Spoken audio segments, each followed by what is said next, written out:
சிவகங்கையில் ஒரே குடும்பத்தைச் சேர்ந்த 4 பேர் தனியார் உணவகத்தில் உணவு சாப்பிட்டு வாந்தி மயக்கம் ஏற்பட்டதால் மருத்துவமனையில் அனுமதிக்கப்பட்டனர். கார்த்திக், அபர்ணா தம்பதியினர் தனது 2 பெண் குழந்தைகளுடன் 2 தினங்களுக்கு முன் மதுரை நாராயணபுரம் பகுதியில் உள்ள தனியார் உணவகத்தில் உணவு சாப்பிட்டதில் வாந்தி மயக்கத்தால் உடல்நலக்குறைவு ஏற்பட்டு தனியார் மருத்துவமனையில் அவசர சிகிச்சை பிரிவில் சிகிச்சை பெற்று வருகின்றனர். புகார் அளிக்கும் உணவகங்களில் மட்டும் ஸ்டாலின் அரசு ஆய்வு செய்வதாக குற்றம் சாட்டும் பொதுமக்கள் தமிழகம் முழுவதும் உள்ள உணவகங்களில் ஆய்வு செய்து உரிய நடவடிக்கை எடுக்க வேண்டும் என வலியுறுத்தியுள்ளனர்.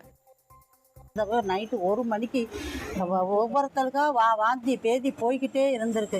இப்போ நாங்கள் கொண்டு போய் ஆஸ்பத்திரியில் கொண்டு வந்து அட்மிட் பண்ணினதுக்குள்ள இப்போ பண்ணியிருக்கிறோம். சிவகங்கை ஆஸ்பத்திரியில் தான் பண்ணியிருக்கோம். ஒருத்தருமே இன்னும் இதாக ஆகலை.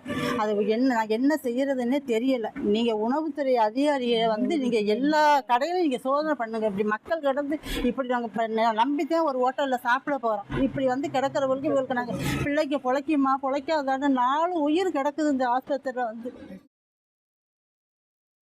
விருதுநகர் மாவட்டம் ஸ்ரீவில்லிபுத்தூர் அருகே 95 லட்சம் ரூபாய் செலவில் தரமற்ற முறையில் பேவர் பிளாக் சாலை அமைக்கப்பட்டுள்ளதாக புகார் எழுந்துள்ளது.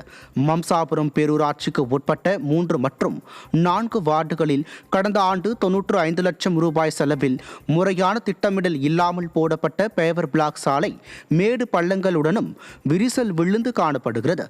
மேலும் வாறுகால்களை அடைத்து சுகாதார சீர்கேடு ஏற்படும் வகையிலும் இந்த சாலை அமைந்துள்ளது. தரமற்ற முறையில் சாலை அமைத்ததில் 95 லட்சம் ரூபாய் பணத்தை விடியா திமுக அரசு வீணடித்து உள்ளதாக குற்றம் சாட்டிய பொதுமக்கள் இதனை சீரமைக்க கோரினர். இந்த ரோடு எங்களுக்கு வெளுமுறை நாடார் தெரு, கருப்பசெட்டியார் தெருவில் ரோடு போட்டால் சரி கிடையாது. தண்ணி வாய்க்கால் வருது, வாய்க்கால் வடிய மாட்டேங்குது. அதனால தண்ணி ரோட்டு வழி போகுது. எல்லாரும் காலுகையெல்லாம் கீழே வலிக்கு விழுகுறாப்புல இருக்குது. ரோடு போட்ட தரம் கிடையாது. தரம் இல்லாமல் போட்டிருக்காங்க. எங்களுக்கு ரொம்ப சிரமமாக இருக்குது. தண்ணி வசதி, லைட் வசதி எல்லாமே எங்களுக்கு வேணும். ஏன்னா நைட் நேரத்தில் ஒரு பாம்பு வந்தாலும் தெரிய மாட்டேங்குது, எங்களுக்கு எது வந்தாலும் தெரிய மாட்டேங்குது.